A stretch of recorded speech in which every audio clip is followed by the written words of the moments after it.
Hey, hi, I'm Angel. Thanks for stopping by.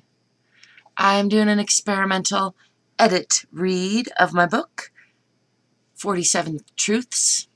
I almost couldn't remember the name of it because it's getting late. I'm trying to power through. I am powering through. Onward, forward, ever twirling. Without further ado, let's jump into it. The 37th Truth. You only owe yourself yourself. Nothing more and nothing less. You are no one else. The best you can hope for is to be the self you want to be, a person who makes you happy. And if we all do that, imagine what an amazing universe we will build. Whatever anyone else says or does or thinks, you are the one you get to live as and through. You're the only one you get to be this entire lifetime, maybe beyond. The jury is still out on that one. In any case, stay with me for a bit while I unpack this often controversial truth for you, because I feel like it. This is another phrase I used in a song. You only owe yourself, that is. The words I put in songs have a special arrangement, a significance, an extra layer of cake or frosting on them, for me. More synergy.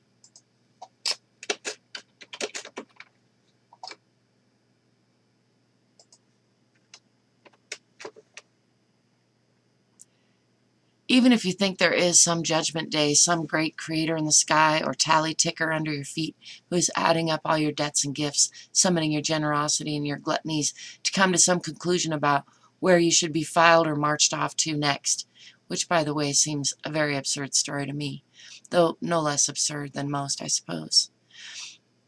Or this one.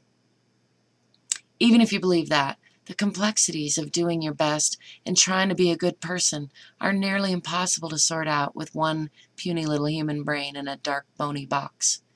Even if it's all hooked up to the internet and such, a simpler method of being a good person is just to be a good you. Be your best version. No one else is you after all. So there is no danger of someone else coming along who is more qualified than you are to do the job of being you.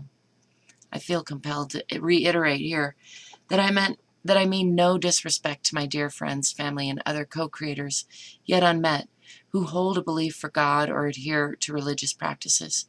I see the benefit of this in many lives, and I strongly believe that it is up to each of us to find a story that works for us for now.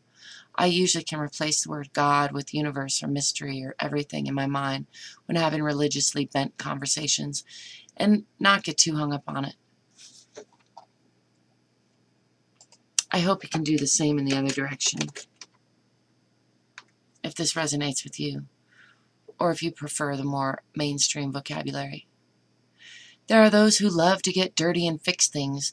They drink coffee at dawn, beer after work, and those who stay clean just appreciate things. At breakfast they have milk and juice at night. There are those who do both. They drink tea. Gary Snyder. Oh, look, that's me. No one saves us but ourselves. No one can and no one may. We ourselves must walk the path. Buddha. Insincerity is always weakness. Sincerity, even in error, is strength. George Henry Lewis. Power over others is weakness disguised as strength. Eckhart Tolle.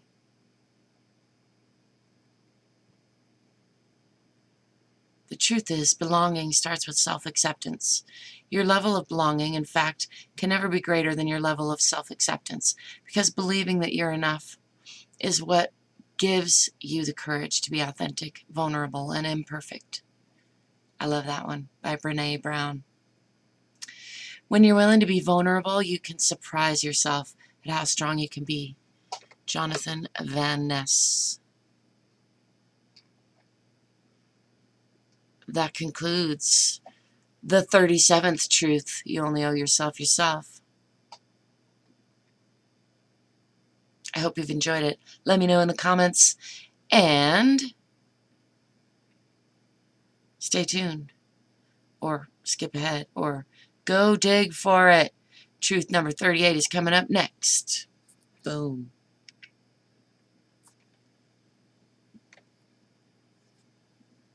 Uh-oh.